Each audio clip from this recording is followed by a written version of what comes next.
Oh man. There she goes.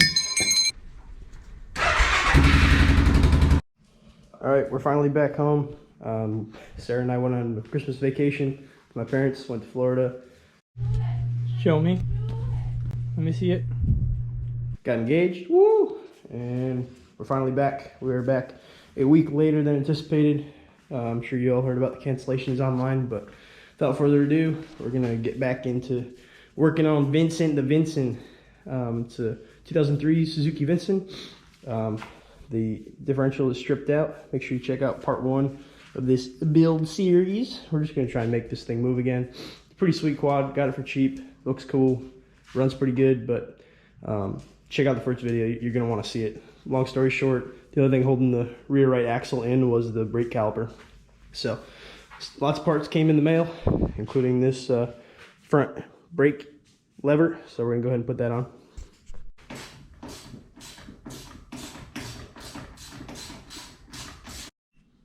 Here's a little lesson on why not to buy cheap parts. It's the wrong brake handle. All right, good news is we did get some parts that look like they might actually fit.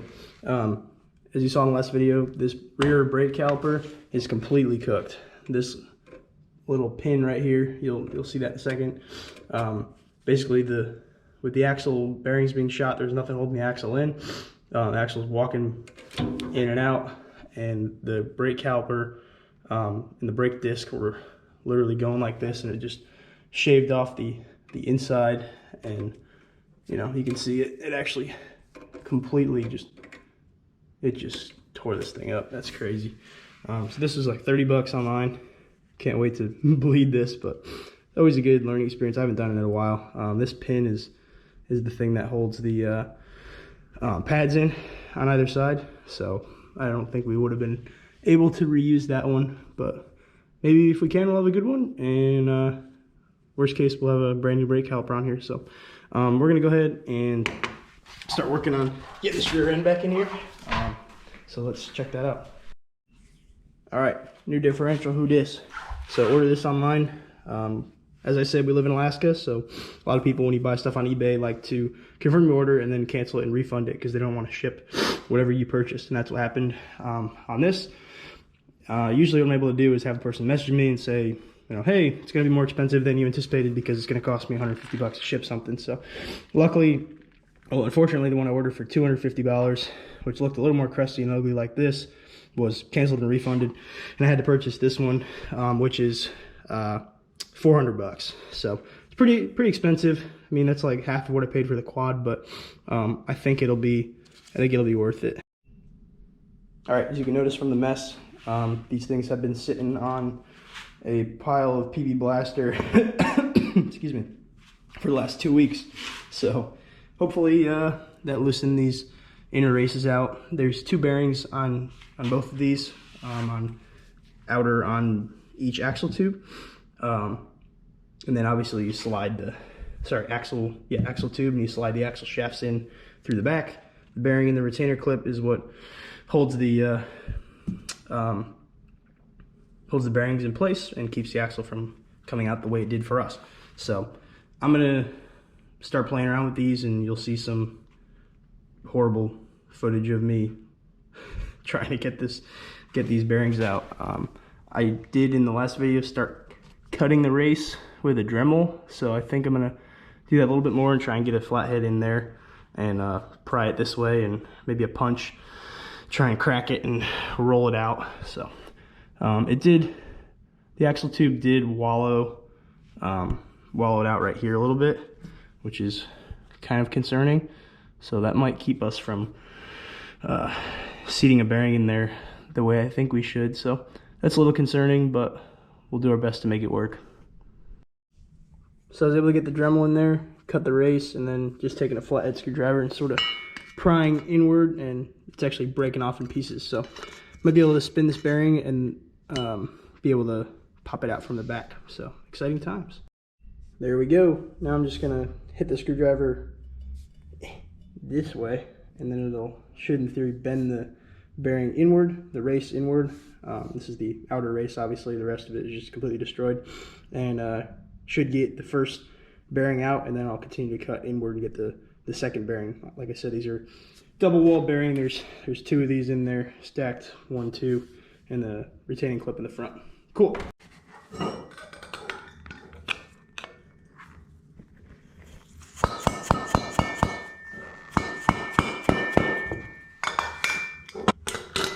There we go. There's one.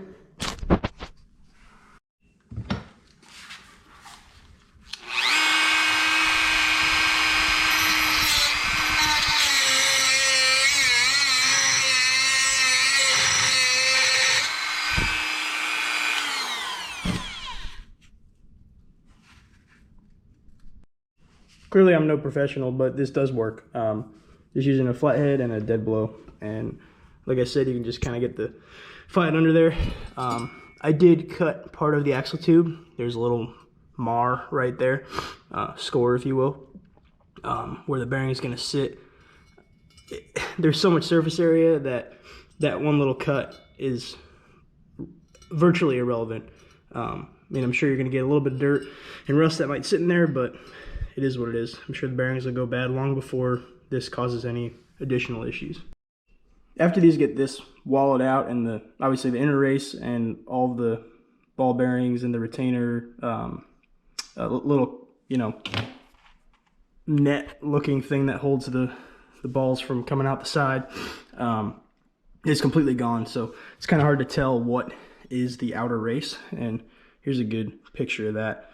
You'll notice these 2 lines. That's sort of a groove where the ball bearings sit inside the bearing between the outer race and the inner race. So that gives me a good idea of where I need to be cutting this one lip and the second lip. That'll be the extent of the bearing. You can get an idea for it based on the thickness, but easy to get confused when there's a whole bunch of rusty crap in there. Cool, so I was able to get that the screwdriver behind there. Now I'm just gonna keep prying out and walk it around just like that. All right, I'm working on the other axle tube. This should be the left side. One thing to note is there is a seal on the inside as well. I think it was just completely burnt up on the right side axle tube, but there's a seal in the back, bearing, retainer clip, and then seal obviously on the outside. There she goes. Cool, that's one tube done. This one looks really good. Just a little cut mark in there, but it should be okay. All right, let's get the other one out. One more to go. Well, this last bearing race is still stuck in there, so just went and bought an air hammer, so we're gonna put that together now. All right, running over to Tom's shop. You can use his vise because my setup is a little not ideal. Iced over Dodge Ram from sitting at the airport for a week longer than expected, and then we got a little bit of snow, in case you couldn't tell. Lots and lots of snow. Yep. You know somebody down there? No, we just decided to do it.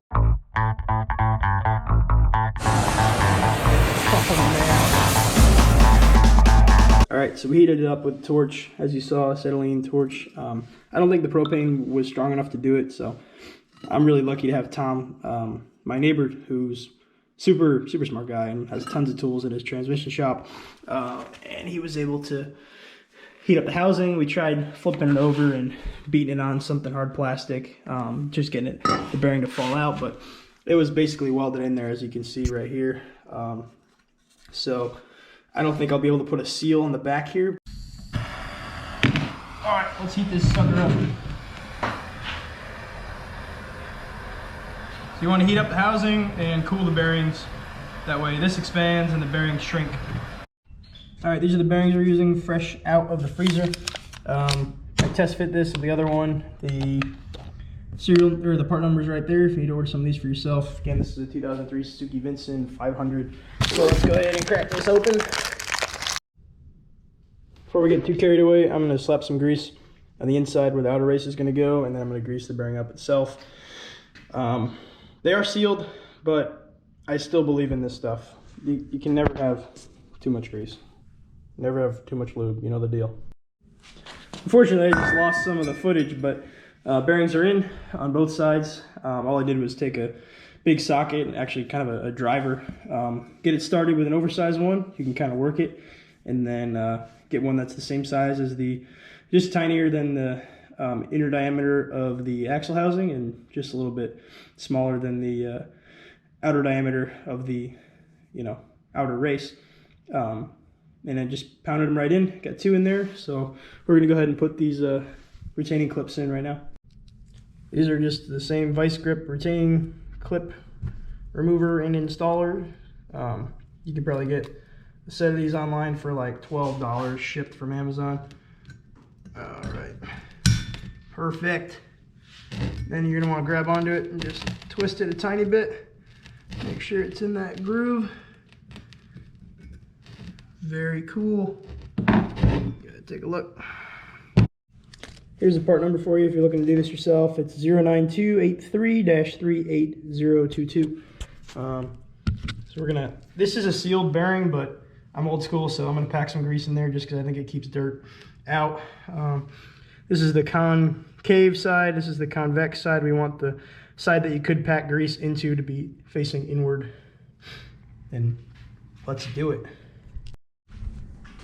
All right, so if you're having any issues getting the this little O-ring to stick, little redneck trick I like to do is put a tiny little dab of super glue in each corner, and then just press it on there. I'm sure some nerd is gonna comment, "Don't do that, it decreases the lifespan of your seal." Well, it doesn't matter if the seal's off and it's leaking gear oil or letting crap into there. So now I'm gonna take this, sit it on top. Easy cheat code to make sure you got it the right way is all the scratches are gonna be on the bottom. So let's put it together right now.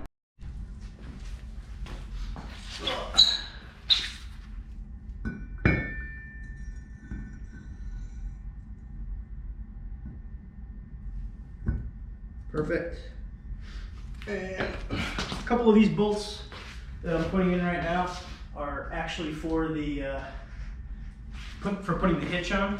What I'm going to do is put them on now without Loctiting them, and then I'm going to Loctite them on later.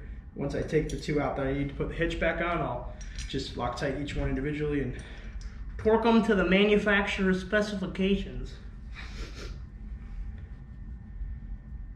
I think, yeah, we're doing this right. Nothing like buying eBay parts, right? This was damaged, dented inward, and it was keeping me from threading the bolt in straight. So I found a tap that's the same thread as these, and just gonna wallow it out until we can get the bolt in there. Woohoo! All right, we're in good shape. I just slid this other axle tube in and slid the housing on. Went ahead and put the seal in, and we're just going to put some more bolts in. Luckily, it appears that these are not stripped on this side, so that's exciting.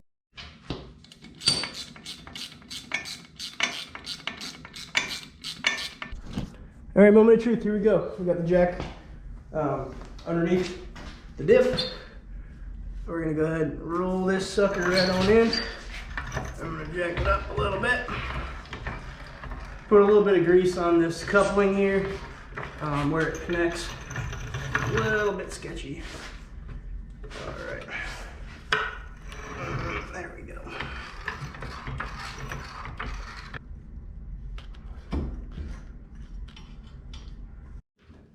Cool. So it was in fact not a one-person job. Sarah, did you help? I did. She's good at getting her lined up, you know. All right, so now we're just gonna tighten these bolts up. Like I said, we're gonna leave the hitch off for now. These are just the bolts that hold the axle housing to the swing arm. So that's good, good to go. All right, before you do anything else, make sure that you sneak this boot, where is it? There we go. Over the little lip, you'll see it. Make sure that you just can't see any open differential splines. I did is, I know it's in gear right now, it's in drive, so I'm gonna make sure I put my shifter in drive, and then it should line right back up right here. And before you do anything else, fill your differential with gear oil so you don't forget and have to do this all over again. Woo! So, in order to know that this thing is full, they make this nice little fill plug on the side. Luckily, I read the forum. Now, for the moment you've all been waiting for.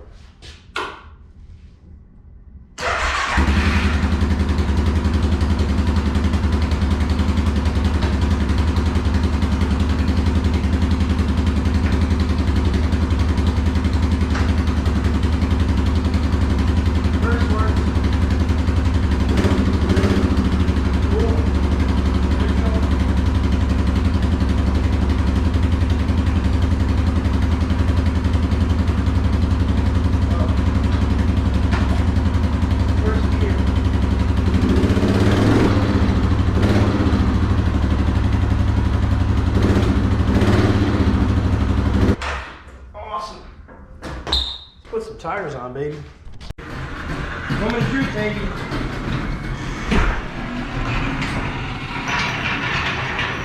Cool.